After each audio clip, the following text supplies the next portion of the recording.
What's up, Only Playbook lovers? We are back, episode 21, week 11 preview. It is Thursday, not Friday, because Shovit's got a wedding to go to tomorrow. What's up, Shovit, Shishot, your usual suspects, and Sweet Car? How's everybody doing? Doing pretty good, man. Just, hanging in there. Game's going on. Patriots are just kicking some ass right now. 13-0? 13-0 against Falcons. Yeah, Falcons. So, yeah. Forgettable team. Yeah. Makes sense. Shishot, how you doing?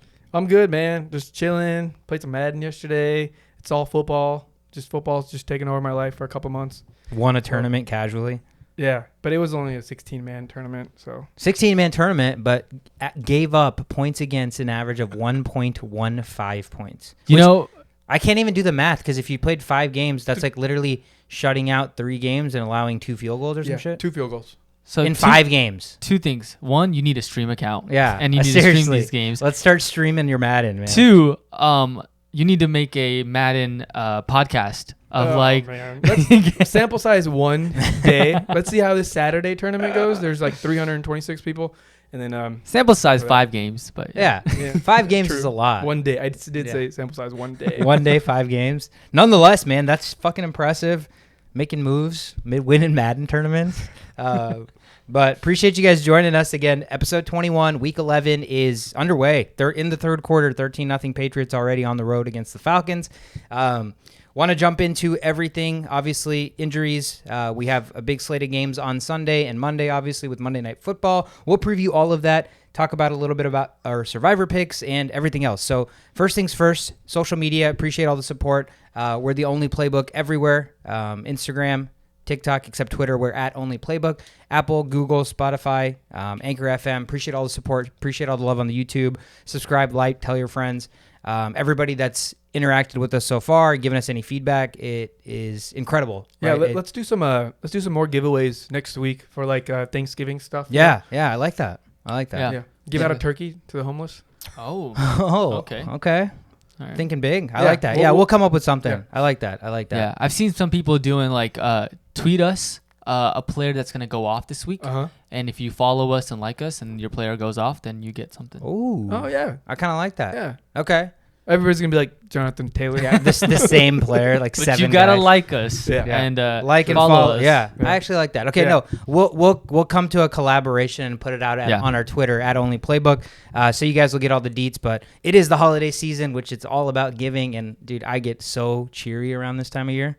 Yeah, I'm like a sucker for Christmas. When does the Christmas music start for you? Like, is it after November or before November? It's already started. Mariah Carey's already blasted. In my Mariah Carey is my cue to start. Like, if I hear her on a store, it's game over. Is that jingle? That song? She makes more money out of that one song till this day than all of her albums. I believe that. Continually having that song played every year, she makes more money out of that. That's amazing. I'm glad that worked out for her. Yeah, good for her. Yeah, nice. Hopefully we're making money off of something we did like 30 years prior to one day. Yep.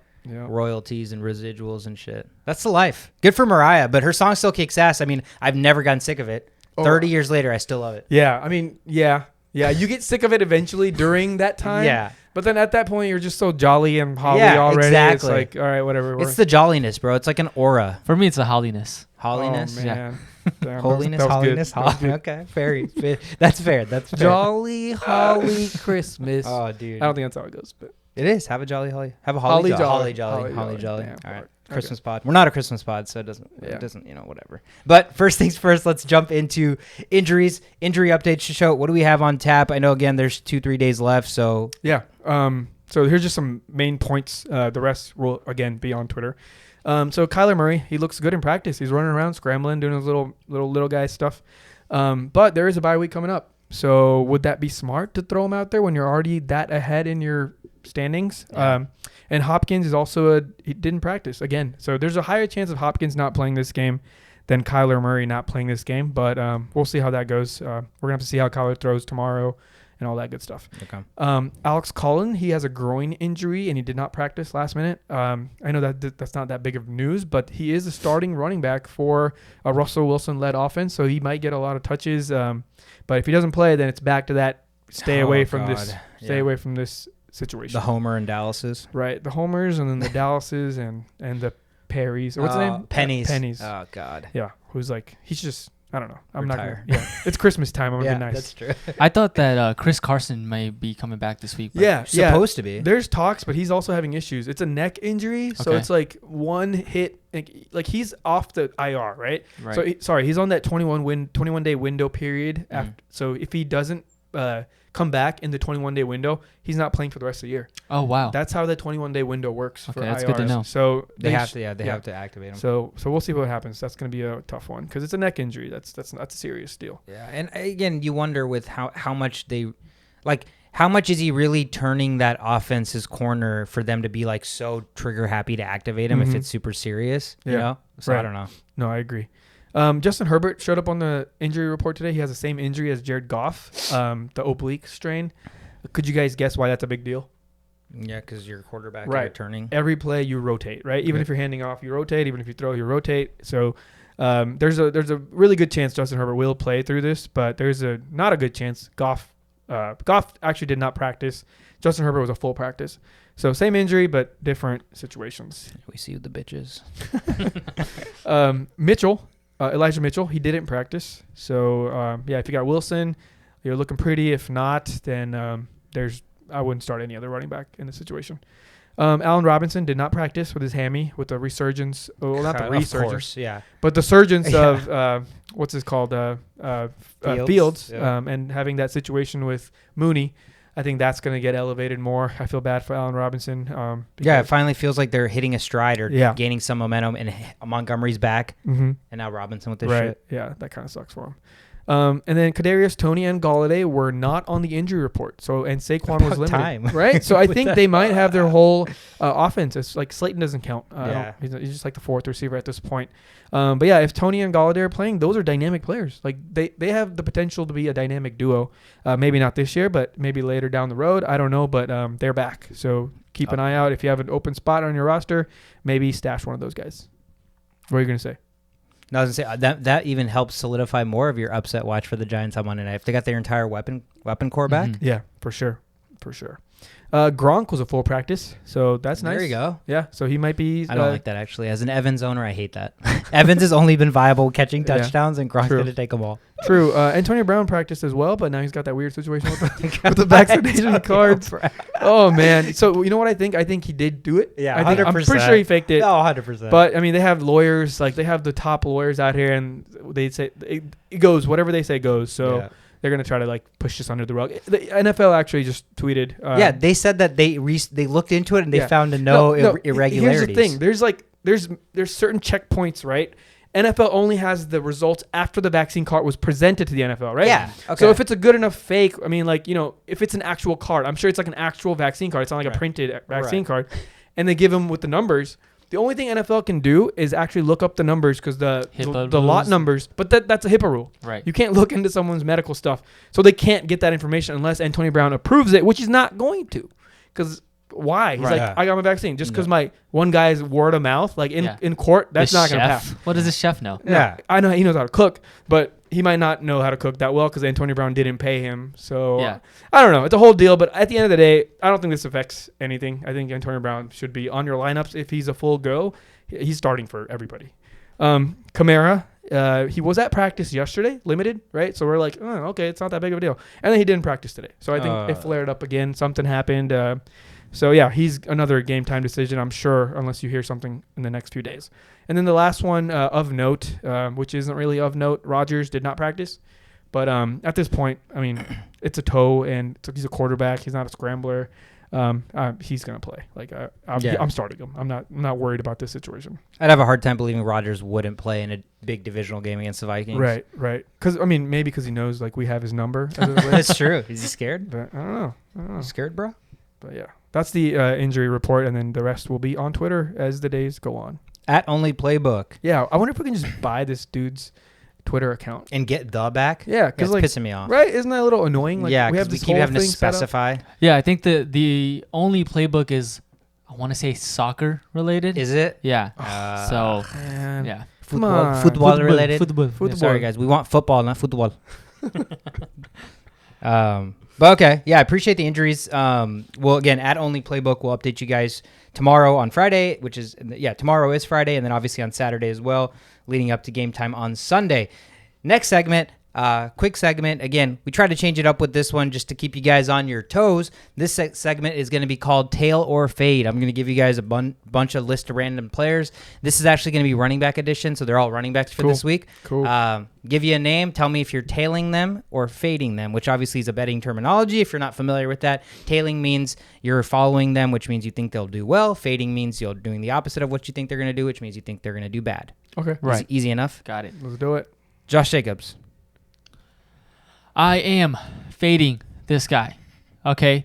Josh Jacobs, and I hope I use the right term. Fading means I'm not. Yes. Yes. Okay, you hate cool. him. Yeah, I hate him. Fade hate. So Josh Jacobs, looking at his yards that he's gotten in all of the regular season this year, the most he's gotten is 76 yards. Yep. This guy is a guy that when he got fantasy points, it's 34 yards, 2 touchdowns. Yeah. So it's like boom or bust. Either you get a touchdown with him or you don't. And there was a point where the Raiders offense kind of looked good and they kind of figured out the run game. But lately, as of last 2 weeks, this offense hasn't looked back to sucking. Yeah, back to not being well. And Carr looks like he's going to throw the ball more. So I just don't trust that running game. Yeah, I mean, they're 5-4 for a reason, right? Like they're playing regular Raider football. Like this is what they do. This is what they've done. If you look at the dynamics between the two teams, Bengals and Raiders, it's pretty similar. They're both similar in offense, similar in defense, similar. The Raiders are a little bit better in passing numerically, but I still trust Joe Burrow way more than I trust Carr as far as passing goes. Mm-hmm. And in rushing, they're similar, very similar as well. They're 28th in rushing, Raiders are, and the Bengals are 24th. So very identical teams. Things. Anything can go, and the Bengals defense has been struggling. So for me, it depends on how many carries Josh Jacobs gets. If he gets, his typical, how many does he normally get? Like 12? Like 12. Right? So if it's that situation, I'm going to fade him. Just because, like, what do I have to go with here? It's just like blind faith at this point. You got to go with the stats. So it's fade unless he gets 16 to 18 carries. Then by default, like, I would even start a Texans running back if he got 18 touches. Yeah. So, 12 carries, 4 catches, start. 12 carries only, fade. So, I'm going to go ahead and start him. I would go ahead and tail him. Okay. Yeah, again, Bengals, in terms of fantasy points given up, they're pretty up there. They give up a lot of fantasy points to opposing running backs, so that's probably the only thing working in Jacobs' favor. He's at home, and the Bengals allow right at 100 yards a game on the ground, but the Raiders are literally last in run blocking. And so you're right. I just feel like both these teams are going to know that they can throw, and that's just what they feel comfortable doing. It's evident 10 weeks in. So I am also fading Josh Jacobs. Yeah. But again, it's a week where you could have bye weeks. There's a ton of injuries, COVID stuff, so you might not have the luxury. So like fade as in like don't start him, or fade as in like I have low expectations? It can kind of mean whatever you want it to mean, right? From my perspective, I'm fading him in the sense that I don't trust him to start him this week. Okay. So I'm fading him in the sense that he'll probably get like 8 to 10 points. Okay. So if you're looking for 8 to 10 points and like that's all you need as a baseline and you have no other options, then you're starting him regardless. But if there's somebody that has more upside, then you're putting him on your bench. Yeah, like Darrell Williams instead of Jacobs. I'm going with Darrell Williams, even though CEH might get some touches here and there. Yeah. I think he's going to come back as like a third down, change of pace kind of guy. I don't think it'd be really, really dumb for Andy Reid to be like, all right, CEH is back. We've seen nothing. You do nothing. Let me make you a starter. Like, that makes sense. I think you have to look at your lineup. If like there's literally no one else that you can start, then you start Josh Jacobs. But like, it's like I think of, and this is a bad example of like Stevenson or Josh Jacobs. I would have a tough time starting Josh Jacobs over Stevenson. Damn. Okay. Me personally. Yeah. Well, I know I got Damian Harris in front of me. Yeah. If I start, so it's like, I don't know.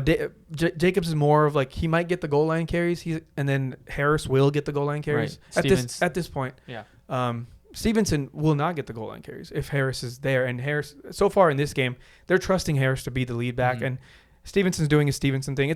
I'm looking at the Stevenson situation. Actually, we'll get there when we talk about the. Yeah. Again, we're gonna jump into every game, so okay. Just want to jump. Let's get through them quicker. All right, sounds good. Next is a trio: Miles Sanders, Boston Scott, Jordan Howard. Who are you tailing? Who are you fading? Oh man, if Sanders is back, I'm gonna go ahead and tail Sanders. Yeah, I'm gonna piggyback off of that. Nick Sirianni has said that that's the starting running back for the Eagles. They look like they're gonna start running they've been running the ball more efficiently in the last couple of weeks. Yeah. So I like the running back option there, whoever that may be. Looks like Miles Sanders will be the guy. Sanders, and then Howard will be the number 2 as far as like getting the goal line touches. Sanders does get goal line touches normally, but like I'm not impressed with the last 2 weeks as like many people are. I've mentioned it since the beginning of these 2 weeks. They're playing really shitty run teams. Like you have to take that into account. And the Eagles are very much bipolar when it comes to what they can do. That's what makes them scary. You know, it's like you don't know what to expect. So. Boston Scott, afterthought, probably special teams because they like to use one of their running backs as a special teamer. He's probably going to work in the special teams. Jordan Howard's going to move up to that second role, and then Miles Sanders will start. But not this. I don't know about this week. I'm not sure if I want to jump in this situation this week just because Sanders is coming off a weird injury. Howard's been getting the job done. Scott's been getting the job done.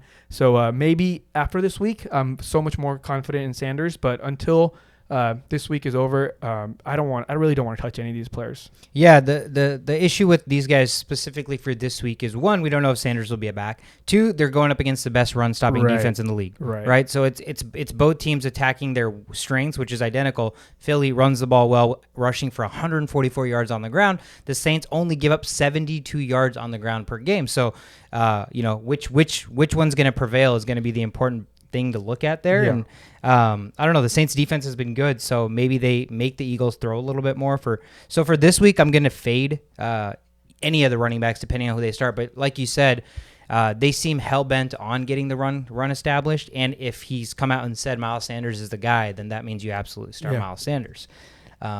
Next guy, Antonio Gibson. Oh, man, this is such a tough one. You know, they say start your studs, and you're like, well, this guy's not really a stud. Yeah, you can take the really off of there. and they're playing the Panthers, who have a solid run defense. Yep. So if you have other options, you go for it, but you might, if you have Antonio Gibson, you probably just have to start him. You probably didn't see this coming from me, but I am tailing him. Yeah, I'm going to tail Antonio Gibson. That's all I wanted was that game. Like, I know you're not going to give me 150 yards, but like get the ball in goal line situations. You know, that's the least you could do, and he's doing that. They're at least trusting him because I looked at the rest of the roster. None of those other running backs are goal line material. None of them are. Right. And so if he gets those opportunities, and I feel like there's this like weird vibe around the Redskins right now after getting that huge win. The football team, and they beat Tom Brady again, and they put up a good fight last year. And Tom Brady's biggest nemesis so far in the last 2 years has been Heineke. So, and Heineke's, we hyped him up so early in the season. And if he can just give me one more game of that type of behavior, then that translates into Gibson being a start. Yeah, I'm going to tail Antonio Gibson this week. Again, the Panthers defense is good. They still give up 107 yards on the ground. Washington actually gives up less, 97 on the ground. So I still think Washington's going to have to run because Carolina brings a lot of pressure to the quarterback, and they have Stephon Gilmore. So they're pretty scary on the back end in coverage. So I feel like if Washington wants a shot, they're going to have to establish the run. And it might not be pretty, right? It's going to be the Gibson where I think he can get north of 20 carries, but it might be like 22 carries for like 71 yards or 68 yards. But I think he'll scamper into the end zone as well. So I'm going to fade him. I don't think I said it, but I think that you start him, but you can't expect a lot from him. Yeah. Sure. James Conner. Tail. Yeah. I mean, I don't know. It's going to take a lot of good reasoning for me to not start this man. Right. I mean, every single game he's got a touchdown, and this guy finds ways to get to the end zone. No Kyler Murray, more ball, and no Edmonds. He's the number one running back there, so he should get his numbers. So I'm gonna tail him. Yeah, I'm also gonna tail him. Just the only reason I put him on here is his value. I feel like is really hinged upon Kyler Murray playing. If Kyler Murray doesn't play, we see that last week. Luckily, he got into the end zone, but at least when Kyler Murray was playing, the rushes he was getting, he was able to at least be effective because the defense cares so much about Kyler Murray. When it's Colt McCoy back there, and they're never running read options with Colt McCoy, it's just straight handoffs for Connor. When the team knows Connor's running, he's not that good. He's not that good anymore. It's just what it is. So that's the biggest factor to me. But the Seahawks are really, really bad at stopping the run too. Yeah. But who knows? I mean, again, they kind of have at least they got Russell Wilson back, so there's some mojo there to at least want to play better. But they're giving up 125 yards on the ground this year, so I am also going to tail James Conner. Michael Carter. Yeah, tail Michael Carter, right? I mean, who else is in that offense that will produce points besides Michael Carter and Ty Johnson? I mean, at least when Mike White was there, it seems like Michael Carter was getting a lot of dump offs. Yep. And I feel like that will not change with Joe Flacco being the quarterback. So he'll still get those dump offs. We just got a dynamic play from the Falcons defense. Something happened. I think it was either a pick or a fumble. Ooh, wow. Mac Jones throwing a pick. Yeah, they're in the Patriots territory. Nice. So, I need some field goals. Still 13-0. Yeah. Okay. But yeah, Michael Carter. Yeah, I'm on board with Michael Carter. I was actually gonna send you a trade offer for Michael Carter. And they're playing the Dolphins. Dolphins. They've been kind of weird. It's hard to gauge the Dolphins. They've been on a 2-game winning streak. I expect the Dolphins to win, but I don't see them going away with Michael Carter. He's going to be starting against a pretty poor defense. Two-game sample size. Dolphins did well. But, I mean, it comes back to that same talk, like, who else would you start? Ty Johnson gets the catches. He does get a lot of catches. But it's Joe Flacco, right? So we'll talk about that later, too. But, yeah, I mean, at least for one more game, if you get the volume, like, I'm going to tail you. Yeah, again, I think his value skyrocketed, like, the first game that Mike White decided to throw him the ball, like, 14 times or whatever. So the only fear is that it's Flacco and it's not White. But at the same time, this isn't the same Flacco that was actually good in like slinging the ball downfield. Right. Like he's less mobile. His arm's probably shittier. You just have to imagine with age, and we've seen what he's looked like. And I feel like at this point, they're openly just trying to lose starting Joe Flacco. So I could see him dumping the ball off a lot. It's just going to be a classic Michael Carter, inefficient, doesn't really run a bunch of yards, but gets enough catches. And, who knows, maybe finds the end zone against the Dolphins D. Dearness Johnson. Yeah, it looks like Chubb is still in the concussion protocol. The COVID. I don't know what's going on with him. If he's negative, I mean, sounds like he's positive, right? Because if all you need is exactly. It doesn't take this long. Like the incubation period, all of that's passed. Everything's done. You should start seeing negatives on the test results, and I guess they're not. So maybe he's actually sick. I don't know. Maybe he needs to recover or something. But it all depends on that. My answer literally depends on if Chubb plays or not. Yeah, no, 100%. Like if Nick Chubb isn't playing against the Lions, and Dearness Johnson will have a field day. Yeah. But if Nick Chubb is playing, then it kind of gets tough. Who's gonna get? I still argue. I mean, it's the Lions. Yeah. Like I'm just imagining it the Kareem Hunt aspect, right? For sure. They're so bad that they could be running the ball where Chubb's first game back, if he really did have COVID or whatever his situation was, maybe they ease him back. Yeah, that's what I was going to say. The conditioning is probably not there. Yeah, exactly. So, they might. I mean, I have the Browns winning this game, right? Yeah. So, and whenever they play shitty teams, they usually like riot them. Yeah. It's like 40 points. Yeah. So, using that theory, Dearness Johnson should still get like 15 touches. But I don't know. The Lions just tie the game. I don't know. Like, I have no idea. I don't like this. If Chubb plays, I'm definitely going to be a little wary. Yeah. I think we've seen everything that the Lions can do at this point, though. Yeah, that's true, except for win. They tried their hardest and tied. So that's the Detroit Lions in a nutshell. But I'm also tailing them. I'm tailing them regardless. Again, I just think the matchup at home, they literally run. We've seen backup running backs there to be successful. Mm-hmm. They love to use all their guys. I'm tailing. Devontae Foreman. I'm going to tail not to start this week, but I'm going to tail him. I'm a huge Devonta Foreman guy. Like I've seen enough from the Titans backfield to know that no one else is capable of running the ball as many times as Foreman is. Peterson looks like an old man. The other guy, McNichols, is out actually. I don't know if he's out, but he hasn't been practicing, and I didn't put him on the injury report. I probably should have done that. But I saw some reports that he didn't practice, and all of that is enough information to know that it's Foreman season. And they're at home against the Texans. Yeah. Right. So, I mean, the Titans like to run the ball. You got 3 running backs to choose from, Peterson, McNichols, and Foreman. Out of all those options, I like Foreman the best. So moving forward, I'm going to tail him as well. Yeah, it's a good week to tail him. He's clearly the better back. They're at home against the Texans. The Texans are bad. Even if like Peterson somehow gets like a goal line touchdown, I still think Foreman will have a pretty good fantasy day. Yeah, he should. They should be up for a majority of the game, and it should be a lot of Foreman because they want to see what this guy has. Yep. That's it. That's Taylor Fade running back edition. Let's jump into the previews. Obviously, one game we talked about, it's already going on. It is still 13-0, third quarter, 4:24 left. Patriots are winning at Atlanta, so we'll keep you updated there. The Patriots were 6.5-point favorites coming into the game. Over-under is 47, so right now it looks like Patriots are covering, and the under is currently in position to hit. But the first game on Sunday is the best game on Sunday, at least for us. The Packers are traveling to Minnesota. They're taking on the Vikings. Packers come in 8-2. Minnesota 4-5, big divisional game. Green Bay on the road in the Dome is favored by 1, over under 47.5. Yeah, so I know you guys have a lot to say about this game, but as far as how I think this will go is I think Aaron Rodgers will have a solid game. He had a pretty bad performance last week. Oh, yeah. It wasn't good. It wasn't good at all. I don't think they scored. He didn't have a touchdown last game. Not very good. But I'm sure divisional matchup, he's going to come out and look to play and ball out against the Minnesota Vikings. Defense has looked good, but I don't feel like they can contain the options, the offensive firepower that the Packers have. So it's going to be a tough matchup for the Vikings. I'm surprised the Lions only -1. The reason the Lions -1 is because we got Harrison Smith back and we got Patrick Peterson back. So, and I've been mentioning our weakness is that secondary. Everybody else has been playing lights out, and that only helps the situation more. And we do play a little bit better against the Packers than most teams do. Like I think over the span of like Zimmer versus Aaron Rodgers is like pretty close. I don't know. I forgot who has the edge. Yeah. But it's close. And also everybody's picking the Packers, right? Yeah.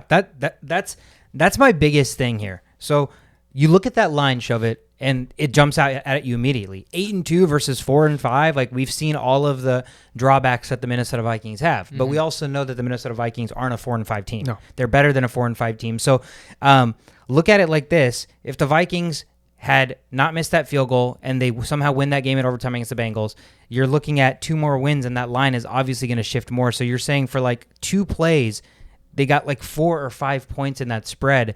I think the public's going to absolutely hammer Green Bay because you're taking the better team to basically just win outright. Yeah. And this is a great spot for Minnesota at home. So I honestly think Minnesota wins at home. So here's my take on this. So it's +1 if you take the Vikings. This could be a good teaser opportunity. You know, you bring that up 6.5 points or 10.5 points, whatever, and take the Vikings plus 11 or outside of a touchdown or outside of 10. Because the Packers, when they play against really good teams like that, 6.5 is going to be tough for them to cover. With the Chiefs, it was 13-7, 6-point game. Cardinals was a close game. Bengals was even close. So that's what I'm looking at as far as what I would take. For me, who comes up on top wins is a coin toss. And I also kind of like the under. I don't know why. I don't know if people are expecting this to be a shootout, but we've seen the Packers, like they've been running the ball well, right? They've been running the ball well more so than they've actually been throwing the ball well. It's almost just being masked by the fact that they're 8-2. And we know what the Vikings like to do, but I also respect the Packers defense enough. I see this as like a 20-17 game or something like that. So I actually like the under.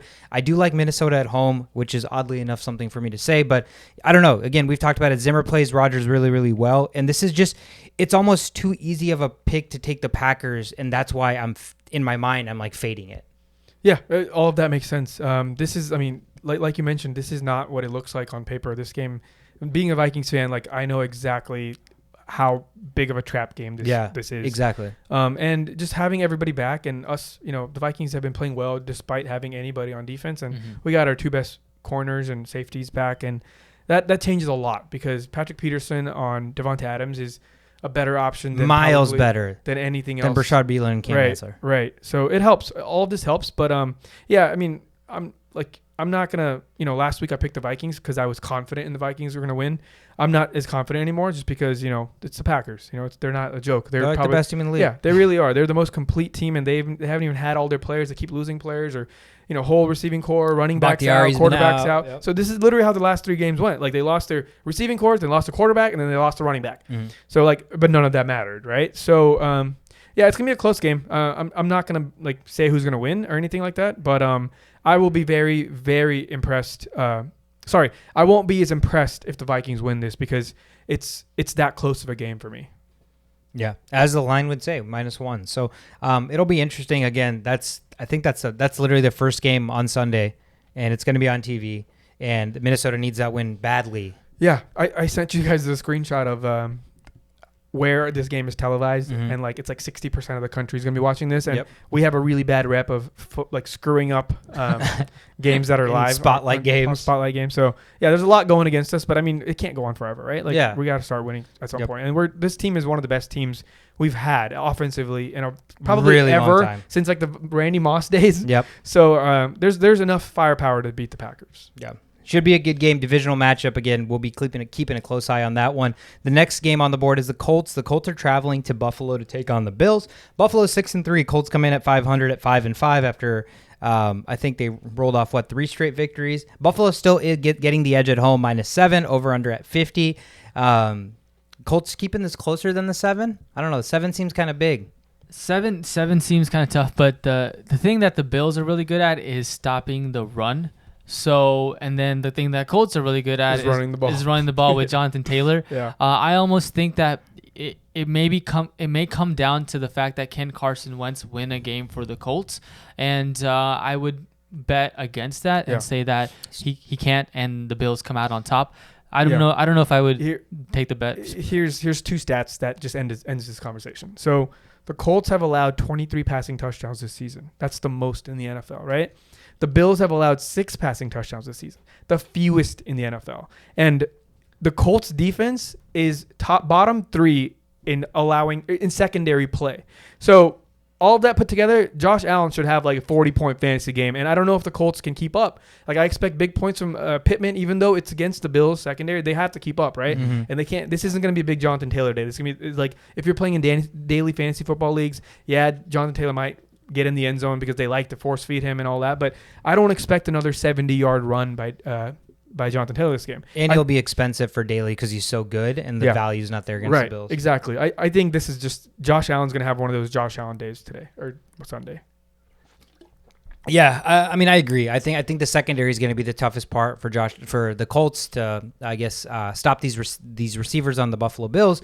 Josh Allen looked good again last week. I know it was the Jets, but finally they kind of got that rhythm back after those 2 weird games against the Jags and Miami. So I also agree with you. I think the offense is going to be high flying, and I just don't know if the Colts can keep up enough because they're not built to have a shootout by throwing the ball. Right. That's not their DNA. Here's a small little spark of hope for the Colts. I mean, it's not really hope. They're both. I mean, the Bills aren't really as good as what we think they are. Really, honestly, if you really break down the positions.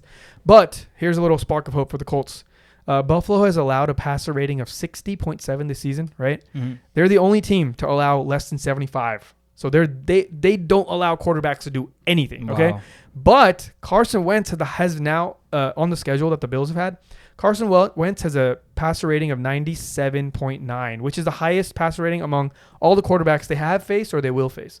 So if there's one person that could possibly do it as far as a quarterback rating standpoint goes, it is Carson Wentz. So that's the only spark of hope I see that, there may be something. Yeah, maybe the numbers will play in their favor. We'll see. Yeah. But there's a lot against them. Yeah, it's going to be tough. I mean, over-under's 50. I guess maybe they are expecting a shootout. The Colts can score. I just worry that they're not going to be able to score enough, or there'll be enough possessions where they don't score and Buffalo scores that it'll just get out of hand. So who would you start, Bills defense or Browns against the Lions defense? Browns against the Lions. Right. I'm losing sleep having that conversation because the Bills can easily score 20 points on defense. Yep. And then if the Browns get a -1 against the Lions, I will not be able to sleep for a decade. Browns at home.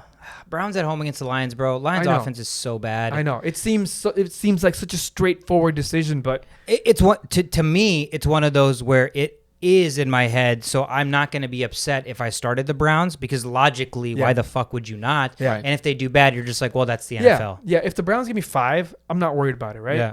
But it's just the upside of the Bills defense is what scares me the most. Yeah. But yeah, I mean, we'll see. So, maybe there'll be some COVID things during the rest of the week. I don't know. Well, this is going to be a game time decision. Yeah. Sunday at 11:59, you'll be like, Yeah. Next game, Ravens. Ravens are traveling to Chicago to take on the Bears. Ravens are 6-3. Bears coming in at 3-6. Baltimore is coming in on the road, favored by 4.5, over under 44.5. Justin Fields has had a couple of better looking weeks. It's the best he's looked recently. So Ravens defense has been more of they're the Ravens, so we expect their defense to be decent, but they actually haven't been very bad. Good. Yeah, they're not good at all. So 4.5 on the road. We've seen at times the Ravens offense just kind of out of funk where Lamar tries to do too much or he's just running too much. Is this a spot for Justin Fields to beat the Ravens at home? Yeah, absolutely. Absolutely. There is a chance. I'm there's not much. What's the spread? What's the spread on this game? 4.5. 4.5. Okay. This is a very outlandish decision, but I think I'm going to pick the upset. I think I'm going to pick the Bears over the Ravens because I know the Bears defense. I know who they are, and they are who I thought they were. Yeah. And it's just like a above average, Yep. but not in the top 10 kind of defense. Yeah, but not to be overlooked defense either. And there's a formula to beat the Ravens, right? Yep. Just blitz the hell Yeah, out of Lamar exactly. Jackson. I mean, they'll adjust to that. They're not going to Let's hope so. Right. Yeah, they didn't do that last game. 40 plays in, they still didn't, but let's see. But yeah, there's been a lot of like Adam Rank. Do you guys know who Adam Rank Yeah. is? Yeah, he's a huge Bears fan. He's an analyst for fantasy football, some sort of thing.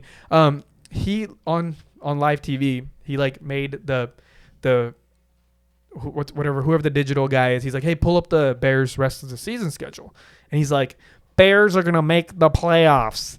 And he showed the rest of the schedule, and in his mind, he was like, look at this easy schedule, and then I'm going down the list. I'm like, loss. So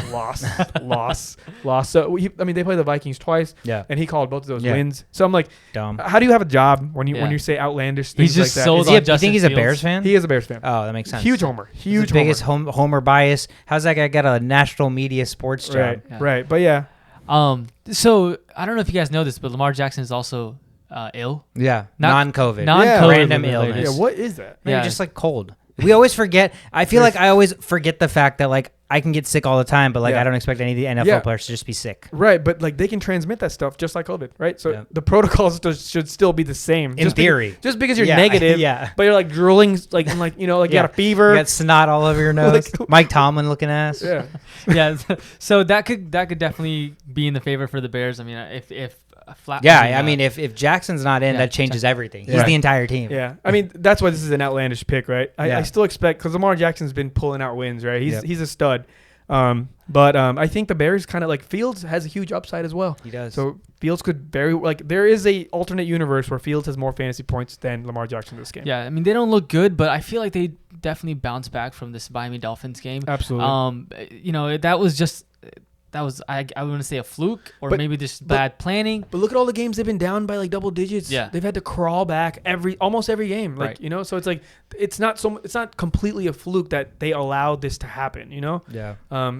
But yeah, you're right. I mean, the Ravens will probably end up doing something I mean, here. it's in you're betting or you're saying that Bears are better than what we've seen them as, and not take like you saw what they could be last week against Steelers, who also actually don't really have, like I've talked about, their defense. Yeah. You know, they allow a lot of yards and whatnot.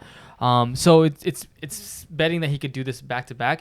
I'm gonna pick the side of the Ravens on this, but it's a tough call. I mean, it's really not that tough. You're probably in the right here, choosing the Ravens, but just because they crawl back from victories too much, it makes me like, are you a playoff team? It makes me wonder. Yeah. I could see a situation where the Bears at home can cover 4.5 and still lose. Like it could be a field goal game and true. the Ravens win, right? That's absolutely true. Over under 44.5. I don't really know about that. I have no play there, but yeah, I mean Ravens usual suspects. Andrews, I expect to have a good game. Yeah. I'm probably starting Rashad Bateman. Oh yeah. No Marquise Brown potentially. Is he on the injury report Thigh. too? He has a thigh injury. So Oh, okay. Interesting. I didn't see that today. Yeah. So yeah, I mean that's definitely something to keep an eye out for. I know you mentioned Allen Robinson or on the report, so I don't know if Darnell Mooney has a.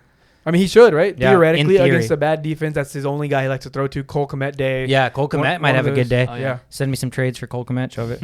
Good times. But yeah, David Montgomery's another guy that I'm looking at. I Yeah. have him in my other league. I'm ready to slot him in as my Yeah, RB1. he's got a fantastic rest of the season schedule, so I expect big things from him too. Yeah. Next game on the board, the Lions still searching for their first victory. We just talked about it. They're traveling to Cleveland to take on the Browns. Browns coming in at 500, 5-5.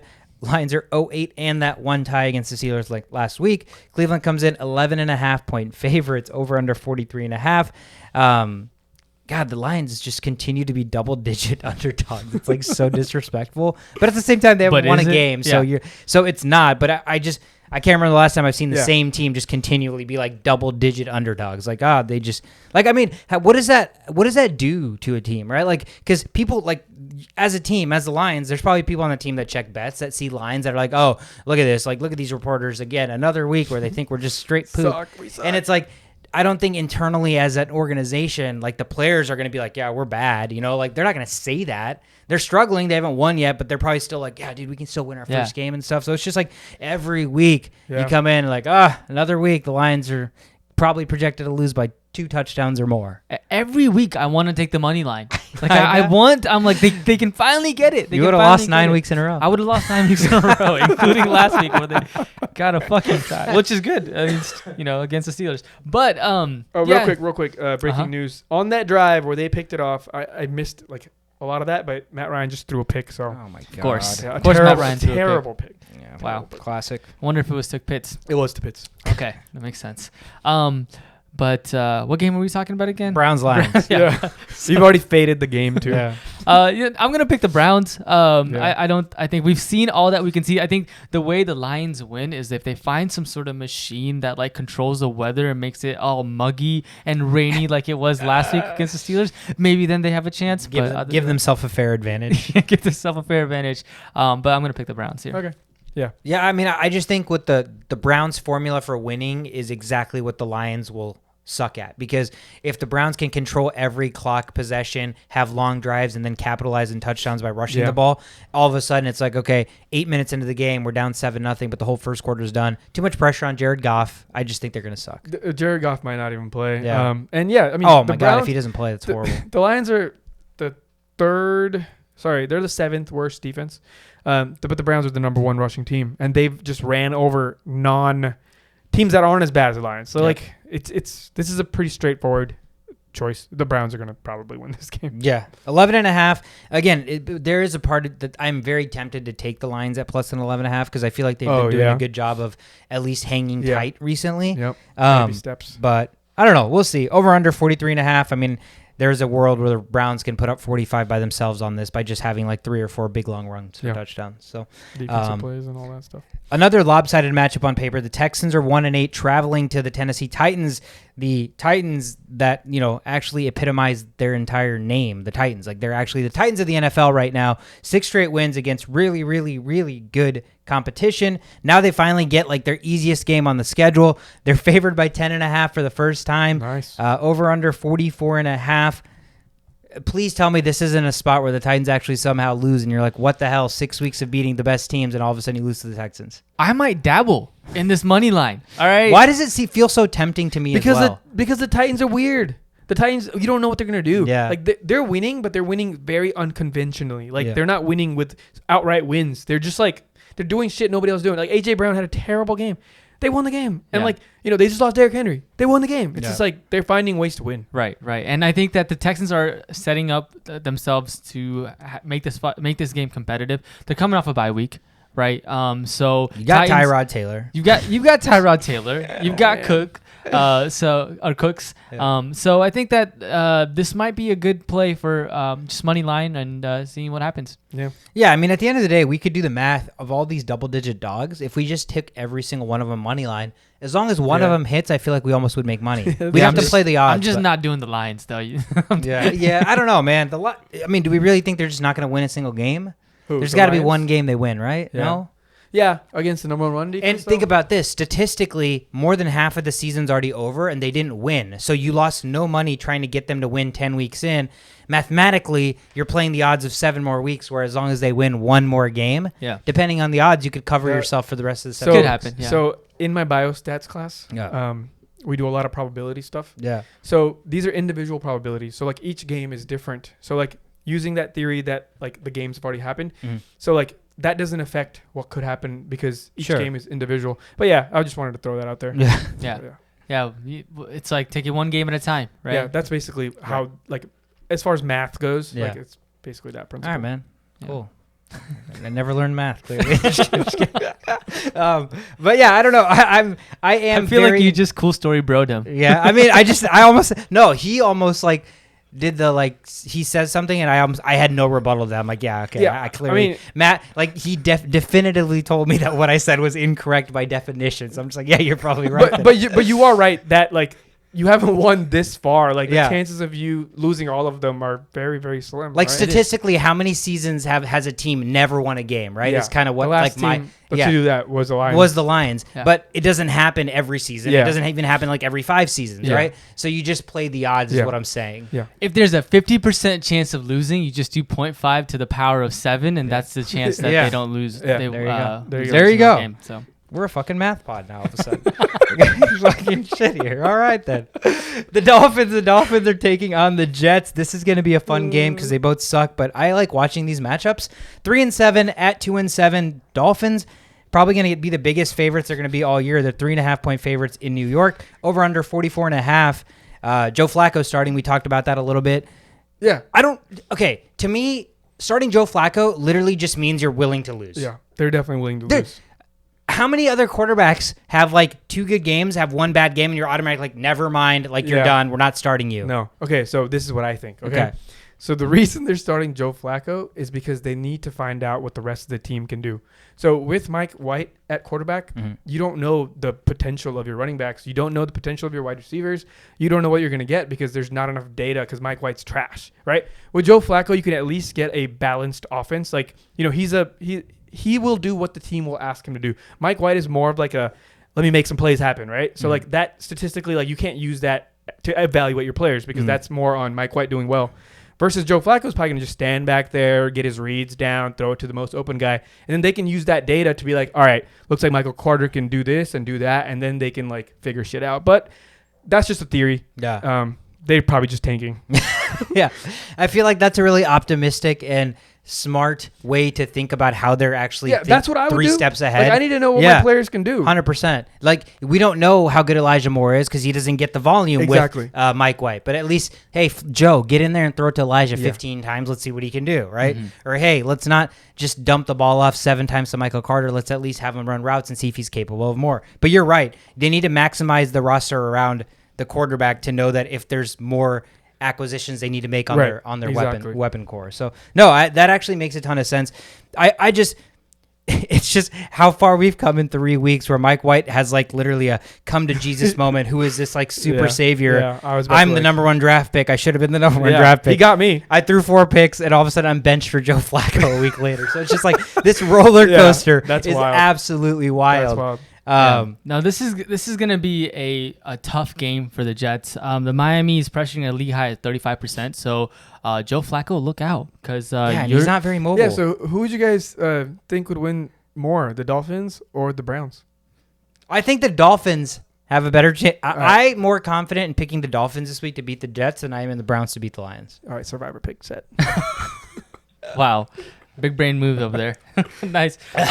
Yeah, I don't know. I think I like that because you're playing the odds, and the odds say I haven't lost a single survivor pick yet. Math leads. I want to say that for the Jets, just weird shit could happen. So I'm gonna go and say the Browns. I'm gonna pick the Browns. Yeah, I mean Jets have won 2 games, right? Yeah. So like they found ways to win at least those 2. Yeah. But yeah, I mean I don't know. Yeah. I changed my mind again. I don't know. I just the Dolphins. I like Tua. All of a sudden, like. I don't like Tua in the grand scheme of like comparing him to every quarterback in the league and is he like the future? Yeah. But Tua gives the Dolphins the best chance, yeah. And Tua maximizes weapons way more than Jacoby Brissett does. So I like the matchup. I like that Tua was at least a little bit hurt last week, still came in and got them to win, and now he's another week of resting and getting healthier. So I do like the matchup for the Dolphins. But you never know. Like this is a weird game where you have a veteran like Joe Flacco that comes in. Like you said, what if all of a sudden he's maximizing Elijah Moore? Because I think Elijah Moore is really good. Yeah. He just hasn't got enough touches, right? So what if all of a sudden he's able to utilize that? He's still got Jamison Crowder, who is like the epitome of a guy I would expect to have a decent game when Joe Flacco starts. I think it's a big Crowder game this week. I'm suspecting a Crowder game. So yeah, that is weird. That's like what that would be weird because the Jets are 2-7 and they're starting a 36-year-old quarterback. Yeah, to me that what you just mentioned is just too many variances for me to even pick like put my money on either one of those teams. But I'm gonna say the Dolphins win. Yeah. But weird shit can happen. Extrapolating the data. Joe Flacco has lost 13 of his last 15 starts against. Just overall starts. Yikes. So he hasn't won in a long time. And the Dolphins have the Jets have lost 6 of their last 7 games versus the Dolphins. Oh. So the Dolphins have the Jets number. Yeah. And I like a lot of the Dolphins starts. I like Jalen Waddle this week. Yeah. I like Gesicki to bounce back after laying a goose egg. I mean, you got to bounce back after 0. Yeah, 0. Only way it goes up. One is a bounce back. Unless he catches the ball, fumbles, gets hurt. Dude, that dude can catch anything. Dude, he's so good. He had 2 one-handed catches in one game. Right. The fact that he has 7 targets and no catches, I blame the quarterback versus him. Yeah. But yeah, I expect the Dolphins to come away victorious. I feel pretty confident in that. 3.5, I just hate the right outside 3 points. But it's the fucking Jets, so I don't know what I'm so scared about. But it's still, the line just kind of it's just a little worrisome. But the next game on the board, the Saints are traveling to Philadelphia. The resurgent Eagles, who are 4-6 now, they're hosting the 5-4 Saints. Philly getting some love, favored at home by 2 against that defense. Over under 43. Thoughts here?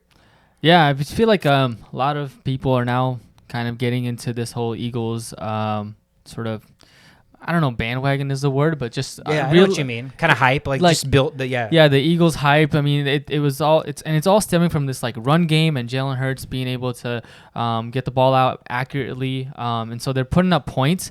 The tough spot for them is they're playing a team that doesn't allow an opposing team to have a lot of points. Yeah. So big offense versus defense matchup here. I mean, if it was, and the thing is about this, like Trevor Siemian hasn't really. He's played pretty well. That's what I was gonna say. Yeah, yeah, he was like the third highest scoring quarterback last week. And it wasn't just that he played well. Like he looked like when you watch him play, he was playing well. Like he's making good throws, good reads. He didn't look like the Trevor Siemian we've seen at the Broncos or at the Vikings. Yeah. Yeah. So I mean, I think that the Eagles actually have a pretty tough matchup against the Saints.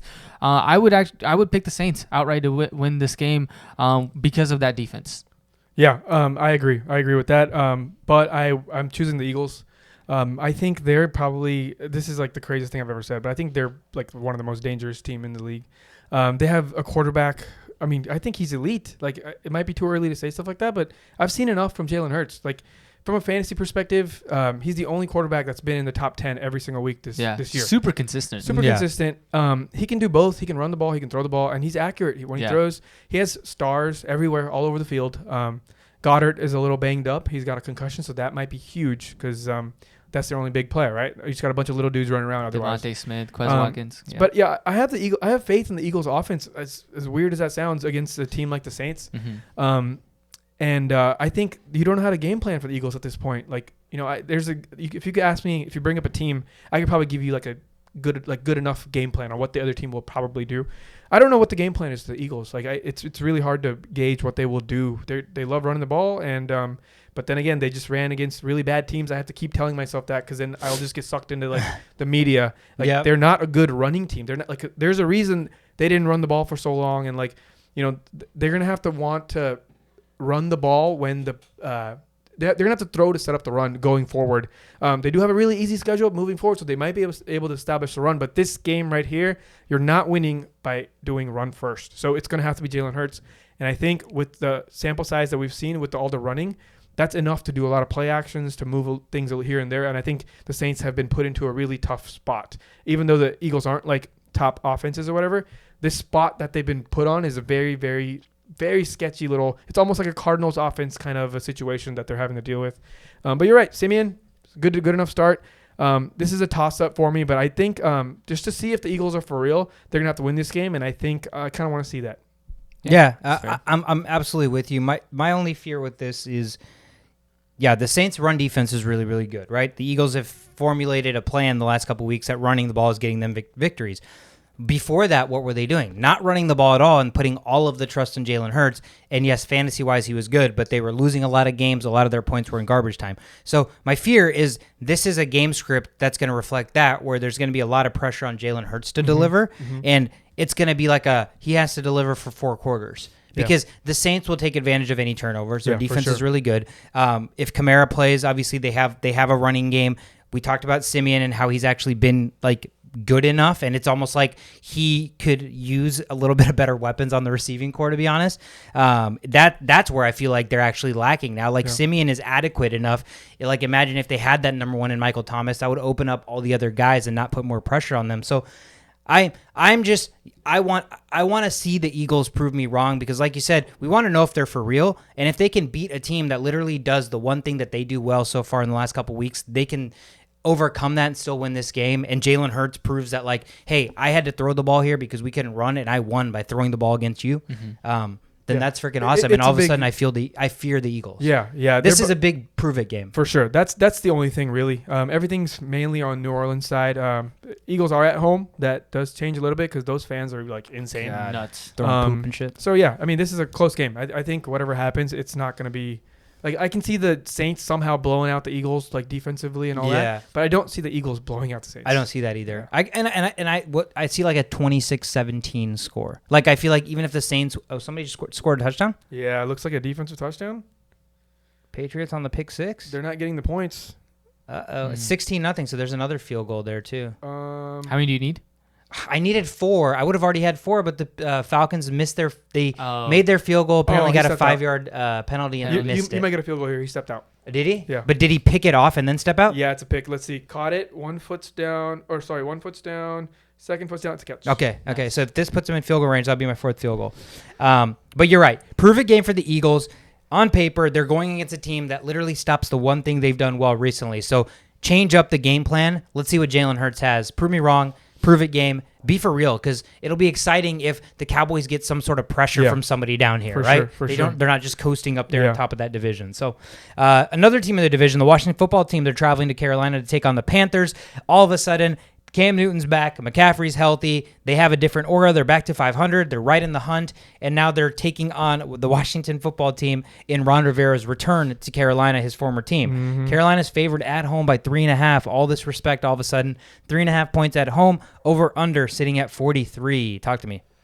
Yeah, so Washington football team coming out this big win, coming off their bye against the Buccaneers. Mm-hmm. And they played solid defense to stop Tom Brady and company. So kudos, great job for the Washington football team. Will they be able to do that, have that same sort of performance against the Panthers? You know, it all boils down for me to Cam Newton. And Cam Newton, you know, there's times where like he can do it, he can run with his feet. He's good, but is he an accurate quarterback? Is he a quarterback you can count on in 4 quarters of the game? That has yet to be seen. If Sam Darnold was starting this game, I would say Washington football team would win. Yeah. Since the line wouldn't be what it was, I think, if Sam Darnold's. Right. But the Panthers defense is for real. 100%. Right. And so it's a toss-up game for me. And I was leaning to the Washington football team. Looking at this a little bit more, I'm going to lean Panthers because of that solid defense. Basically what we talked about with the Saints and how the Saints could beat the Eagles. Panthers are that same team. They're that same. I mean, they're really good at defense, and they've got their cornerback Stephon Gilmore back as well. So I'm going to lean Panthers here. Yeah, I'm on board with the Panthers here. The football team is 3-0 and scoring 25 points or more this season. But the sad thing is they haven't done that. They've lost 6 games because they haven't been able to reach that.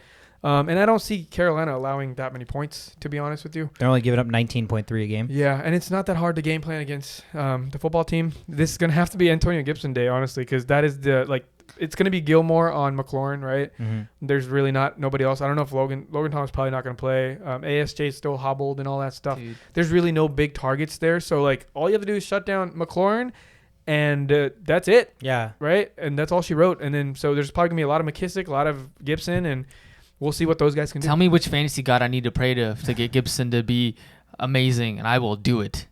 Ganesh. I don't know. I was gonna say Ganesh Rogers. Ganesh is in. I think the game script favors the Panthers heavily now, especially with Cam Newton. Yeah. Right? They run the ball. They even throw the ball to their running back. They're not a big 100-yard, 80-yard bomb type team, right? Mm-hmm. McCaffrey gets that little HB wheel, 10 yards, first down. McCaffrey gets 6 yards, and then another first down. So they're sustaining drives. That's what they do. They run the ball and they sustain drives. Yeah. So controlling the clock, running the football, playing amazing defense, and you're at home. You have a shutdown corner to take away the number 1 receiving weapon, mm-hmm. and then you have a quarterback who is tenacious but also erratic, right? It just the recipe does not bode well for Washington. No, at the end of this game, I want to look at the time of possession. Yeah, and I can almost guarantee you, whoever wins this game is going to have the higher time of possession. Yeah, I'm expecting the Panthers to win this game and have at least 7 to 10 minutes more of the ball. Yeah, the only thing is maybe Ron Rivera factor because That's true. That's true. That's a big wild card. Yeah, because he did say. Did you hear what he said? Yeah, he's got his number, or he knows how he plays. Yeah, he was like. Actually, let me just rephrase what I said last week. The reporter was like, "Do you have plays already set up to when if you were ever to play against Cam Newton, do you already have a set of plays that you would use against him? And Ron Rivera was like, absolutely, yeah, I have those.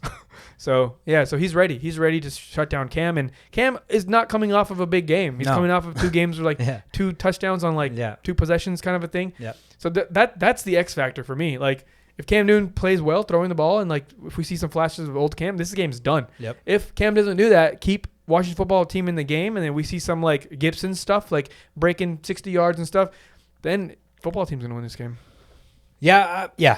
You're right. I'm gonna lean Panthers. I just think their defense is too good. They generate too much pressure. He has too many turnover-worthy plays in games, and Carolina's going to feast on that. That's just the way I'm seeing it at home. Sure. Again, they're riding too high of a momentum right now, beating a really good team on the road and getting Cam back and all this hype, and Cam probably wanting to shove it up Ron Rivera's ass and all this shit. I don't know. But I like Carolina at home. That defense is really, really impressive.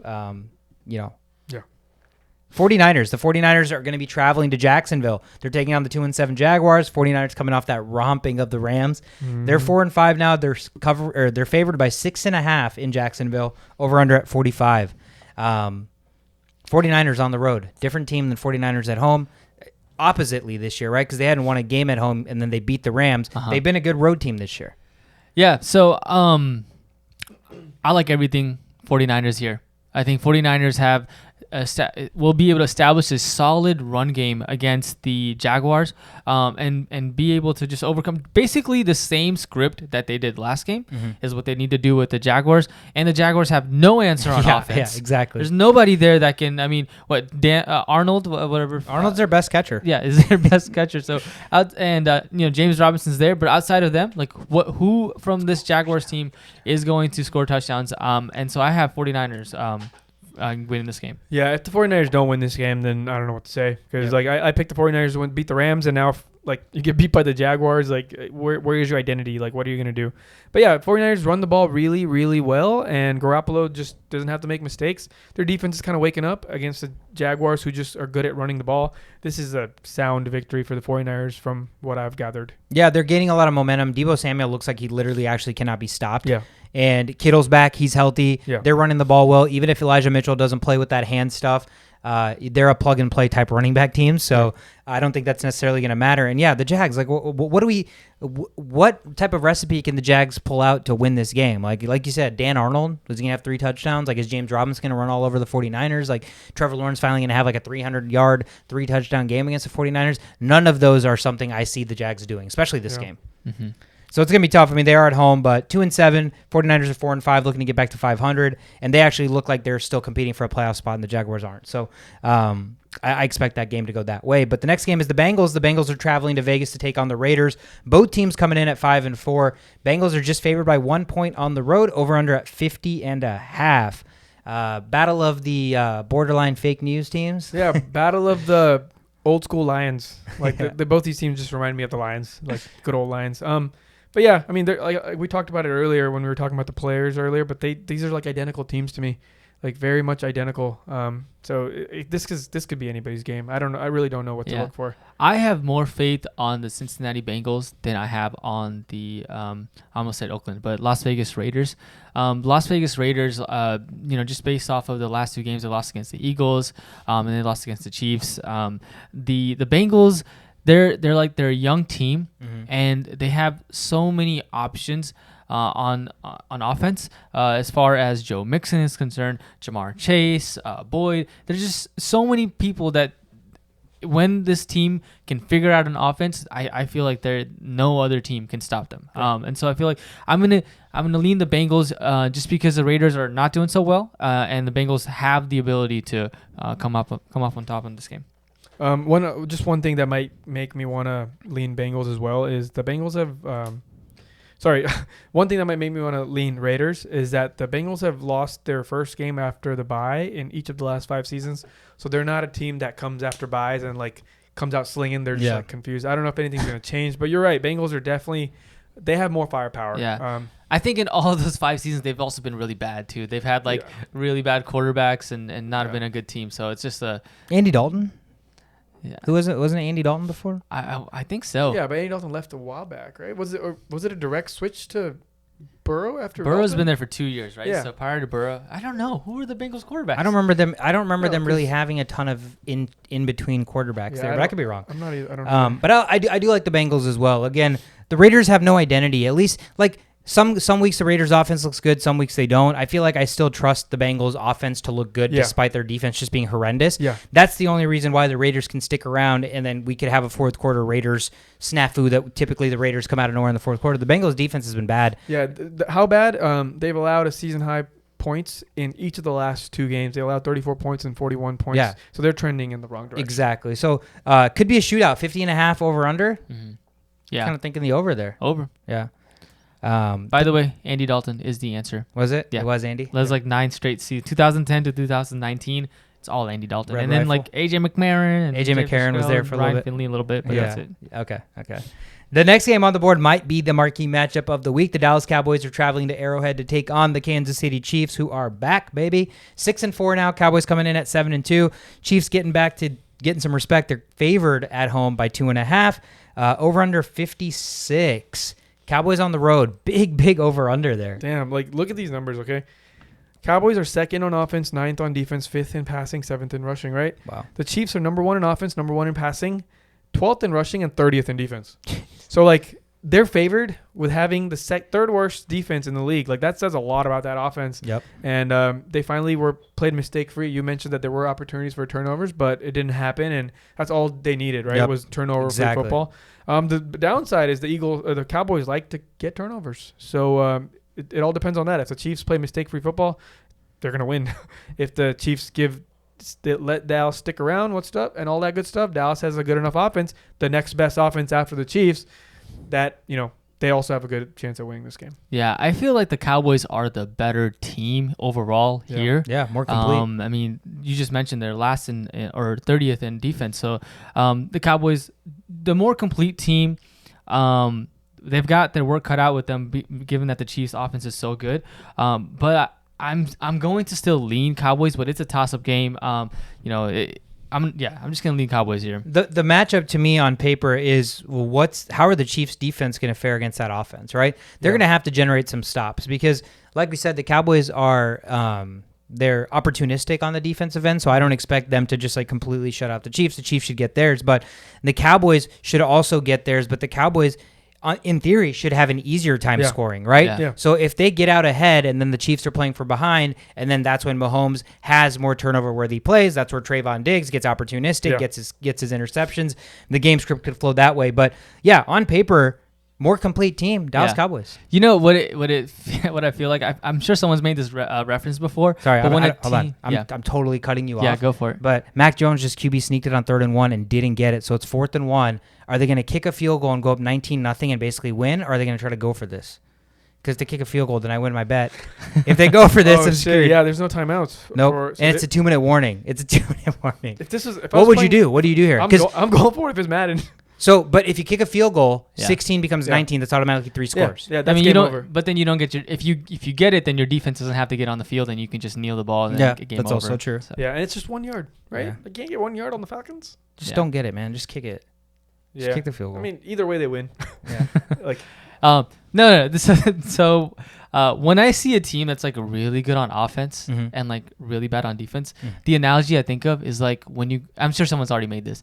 When you go to the gym Mhm. and you only work on upper body, Oh, yeah. but you don't do leg days. When you skip leg Chicken days, legs? yeah, the Chiefs all have been skipping leg days like Dang. hardcore. That's so true. But when you bench press, you really don't need the lower body strength. So they're just like offensive firepower, just doing like 400 And this pounds. is how the Chiefs could win. Yeah. So now the Cowboys come in and just chop block all of their legs, and then they just all breaking No, and yeah. snapping out. Dude, honestly, if it was any other team we were talking about right now, any other team, I would heavily choose the Cowboys. Yep. But it's just that, like, there's a reason. It's always hard to bet against the Chiefs. Yeah, it is, because there's just that offense is just so good. Yep. It's just so good. But Their ceiling is infinite, infinity. Yeah, there's no ceiling. Yeah. There's definitely just some Lil Wayne songs references there for sure. No ceilings. Over under 56, that's pretty damn high. I mean, I know they're scoring teams, but sometimes that's so trappy because, I mean, 56, you're expecting a 30-plus game by both teams. Yeah. Definitely doable, though. It is doable. Yeah, You're right. I'm excited to see the Cowboys defense because if they stop the Chiefs and then now they're back to like number one in the league. Oh my God. If the Cowboys win this game and get up to 8-2, yeah, they're number one in the league. they're the number one in the league. Yeah. That Broncos game, just It happens. No one's going undefeated, right? Yeah, exactly. Every team has had one like what the fuck loss. Every good team. Yeah. Yeah. 100%. Cardinals have had a what the fuck They loss. should have had one. Rams have had a what the fuck loss, Yep. right? Buccaneers have had a what the fuck loss. Every good team has. Bills have had a what the fuck loss. So everybody's had it. Oh, they're kicking a field goal. Yes, let's go, baby. 19. He made it. Let's go. I went 2 for 2. Nice. Over 3.5 field goals and over 4 sacks, baby. Solid bets. Solid Both bets. plus money. Both plus 105. That might be Yeah. the first time it's ever happened to me. Interesting. That's freaking awesome. Next game on the board, Cardinals. Cardinals are traveling to Seattle to take on the Seahawks. Cardinals 8-2, still unsure if Kyler's going to play. Seahawks at 3-6 have Russell Wilson back, but he did not look like the same Russell Wilson last week. Cardinals are favored by 2.5 points, which is interesting because we still don't know if Kyler's going to play. That could shift that line over under 48. Thoughts here? Man, I just haven't seen enough from Russell Wilson to say that he can now throw the ball. I mean, the guy's got some metal deal in his hand. What is Can't it even called? What is it close. called? Like a mallet finger or something? Is that Yeah, it depends on the injury, but yeah, Okay. like if it's like torn up here, then it's a mallet mallet finger? Yeah, I mean, if you can't even like make a fist out of your hand, I really don't get how you can throw a football. So it's gonna be. I think it's tough. But then the Cardinals also are not playing with Kyler Murray. We don't know yet. Yeah. So there's a lot of question marks on this game. I mean, it's going to be difficult to lean one way or other, not knowing if Kyler Murray plays or not. If Kyler Murray doesn't play, I'm still going to lean the Cardinals. But yeah, I don't know. It's at home. That's the only thing. It's at home. Seahawks at home are one of the best teams, if not the best home field advantage team in football. So like look at the numbers real quick. Offensively, Cardinals are 4th. Seahawks are 30th. Jesus. Okay. Defensively, Cardinals are 10th. Seahawks are 27th. Passing, 7 for Cardinals, 30th for Seahawks. 6th for rushing for the Cardinals, 23rd for Seahawks. If you look at this without the names of Russell Wilson, this is an easy done deal. That makes me believe that this line is put out there with the assumption that Kyler's not playing. Yeah. And if that's the case, if the Cardinals are favored by 2.5 with Colt McCoy starting, I'm taking Russell Wilson at home. I think they bounce back. If it's Colt McCoy. If it's Kyler Murray, I think that line gets up to 4.5 at least. Yeah. So 2.5 points.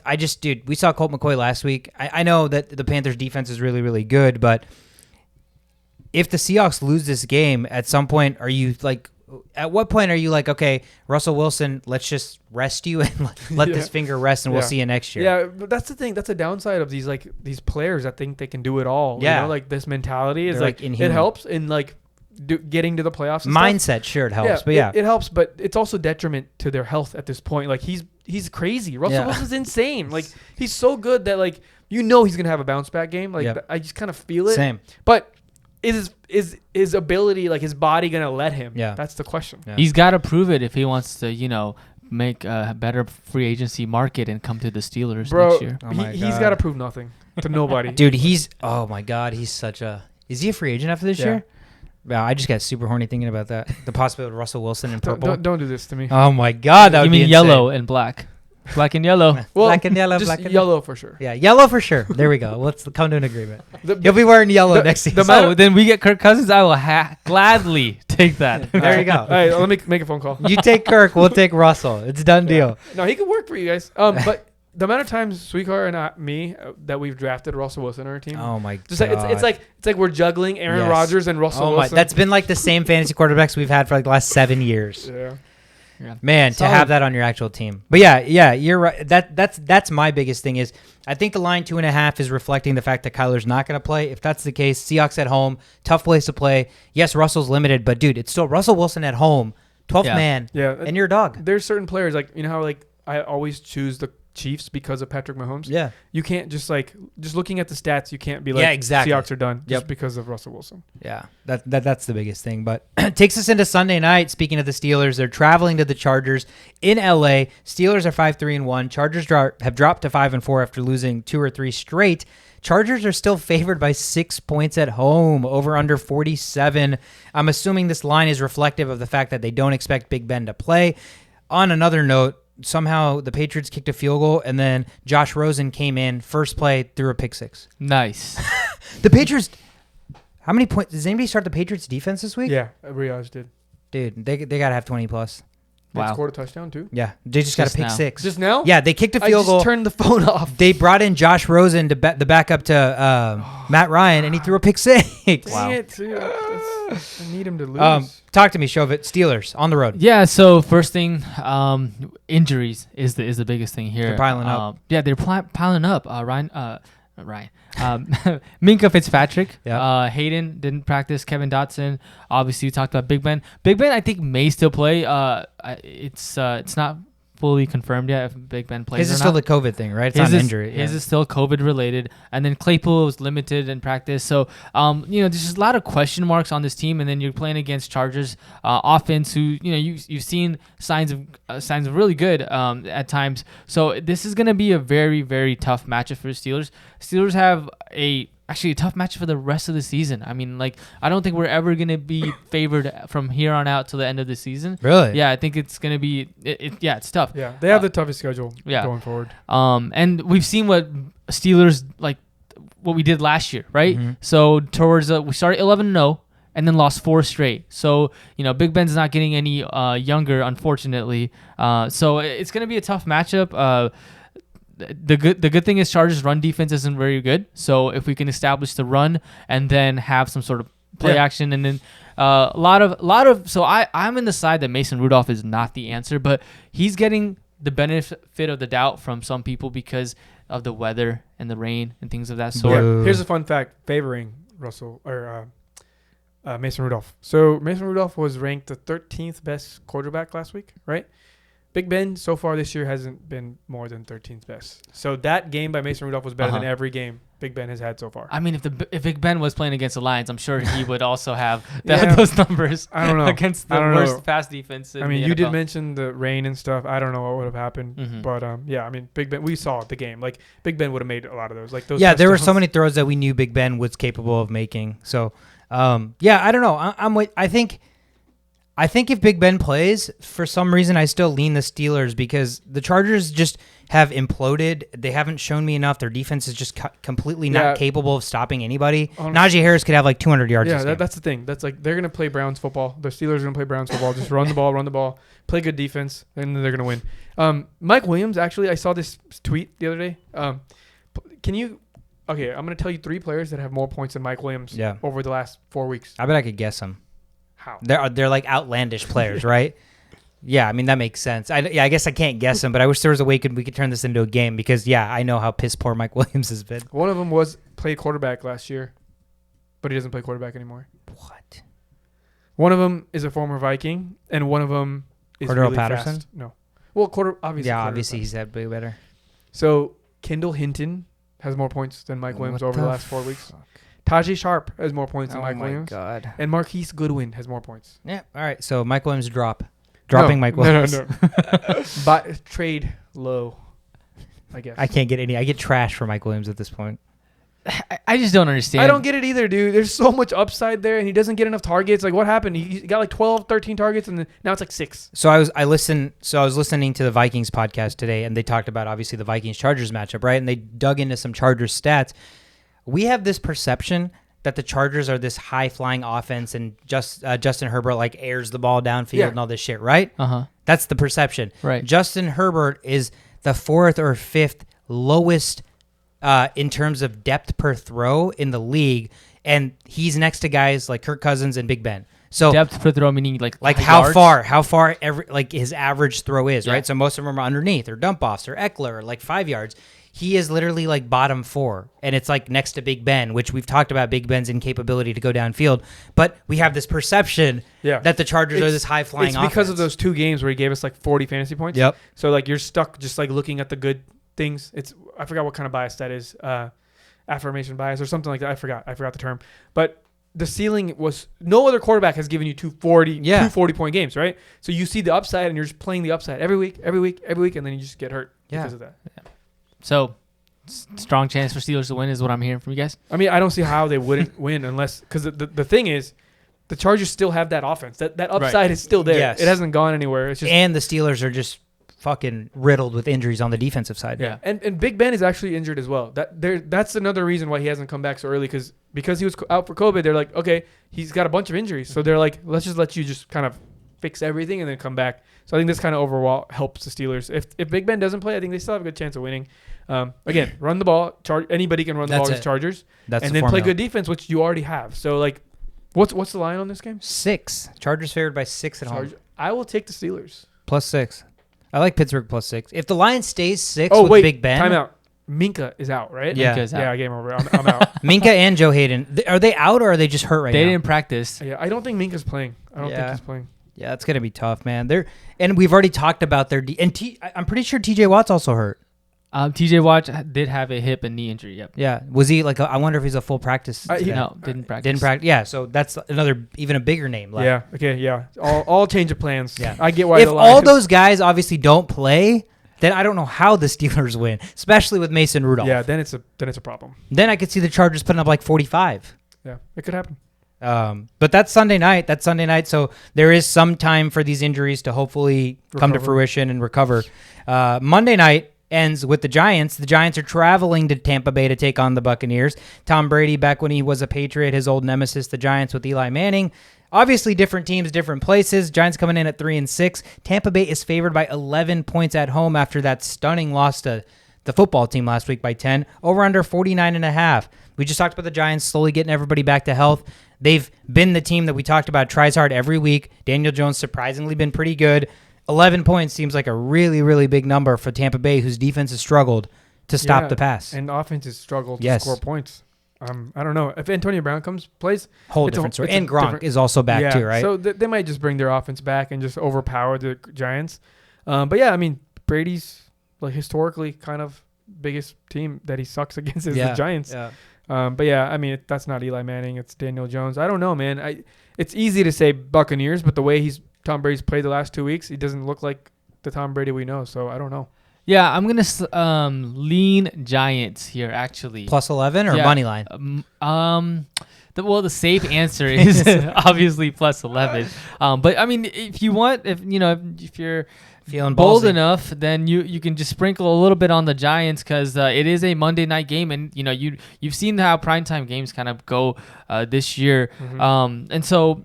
No, I don't know if Godwin's playing. Antonio Brown is a question mark. So I think that could cause the Giants to, and Saquon should come back this week. Yep. So with Galladay and Tony too. So. Yeah. So that that offense. They have weapons. They have weapons. They definitely can succeed. So it all boils down to the quarterback there, Daniel Jones, Danny Dimes. Can he perform? And if he does, then Bucs could definitely lose this game outright. Yeah. Yeah, I like the Giants betting wise +11 for sure. That seems like too many points. My only fear with this is the reverse line for me compared to like that Packers game where it's like, why are the Packers only getting 1? My fear is that people are overcorrecting to the fact that, like you said, primetime games seem to be closer. We're seeing a lot more upsets. Giants are getting healthier. I could see a lot of money from a line perspective on the Giants this game. It'll be interesting to see where the money flows coming into Sunday. Mm-hmm. But for me, looking at the line, more people are going to put money on the Giants, +11. Yeah. That's my thought. And for that reason, I could see the Bucs, Tom Brady coming in like 38-10 or some shit. That's the NFL for you. Because again, if it was betting and if it was easy, everybody would be rich. Right. But over under 49.5, big number there. I'll be interested to see. I want to see the Giants team clicking for the first time. Like I want to see Daniel Jones be able to utilize his legs with Saquon Barkley there as a threat, with the weapons, right? Because then that even opens it up even more for him. And that dude's fast, straight line speed, next level. So I think that'll be interesting to see. But yeah, you're right. On paper, it's tough to just say the Bucs aren't going to win this game because they've lost 2 in a row. They're trying to bounce back. They're 6-3. The Giants are 3-6. Yeah, I mean, I think that the Giants have a better defense than the Washington football team does, and we saw what Washington football team did to the Buccaneers. So, just a little bit more upside for the Giants to definitely stop Tom Brady. What are you starting Kadarius Toney? I know we've talked about how good he was when he played. If he's fully healthy, is he a viable start this week? I mean, I have him in 2 leagues, but I don't have to start him, so I'm not going to. If you're desperate. It's not a bad idea. Like, Bucs secondary is pretty shitty. Yeah, the game script should be a passing game script. So, yeah, I can see that happening. But yeah, I don't mind. I mean, out of like Galladay, Shepard, Tony, who do you feel the most confident about and who's got maybe the most upside? I mean, upside for PPR is Tony because it's like the Mike Williams and Keenan Allen situation, and Tony's Keenan Allen. Shepard is Shepard is Keenan Allen. What did you think? Shepard is always hurt. I don't know. I honestly don't know. Is Shepard playing? I don't know if he's playing. I don't think he was on the injury report. I think he is healthy. Okay, if he's healthy, then yeah, he'll probably get his. He does get the targets, but again, that I feel like that's because of Kadarius is like in and out of the lineup and stuff, and he's a rookie, right? So I feel like if he's healthy, they understand his talent level, and I'm interested to see him get like 10 targets, and let's see what he can do with that.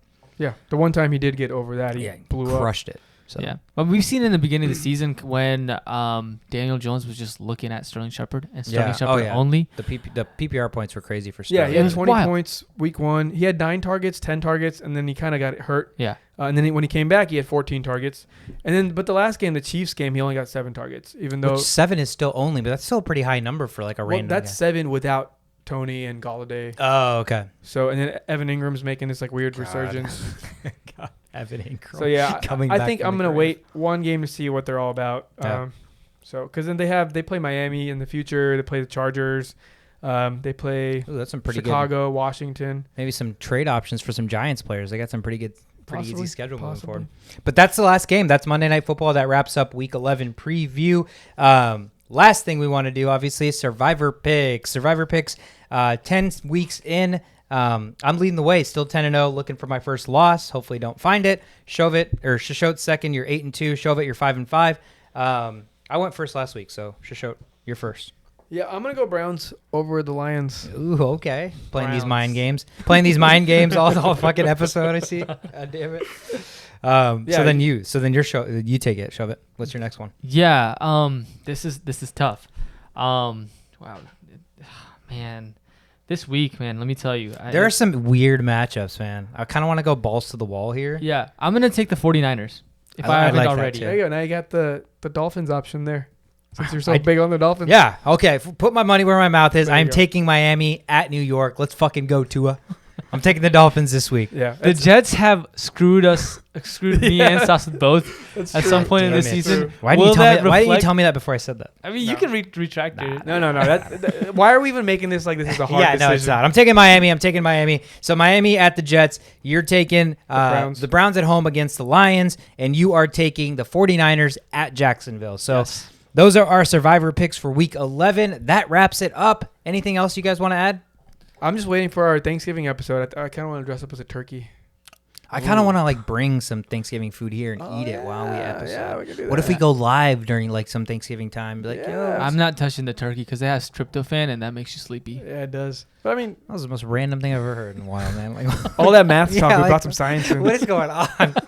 That's the most random thing I've probably heard like last week. But. So you're telling me you're not going to have any turkey during the Thanksgiving holidays because you're worried about being sleepy? Yeah. No. I mean, we can't say some of the stuff that makes you sleepy on air. But the sleepiness does not bother me. Yeah. Dude, this is my favorite food time of the year. Yeah, there's no better food than Thanksgiving food, at least to me. Yeah. Yeah. 100%. Today during my interview, they asked, what's your least favorite Thanksgiving food for like a panel question. Oh, what are And they? I said cranberries.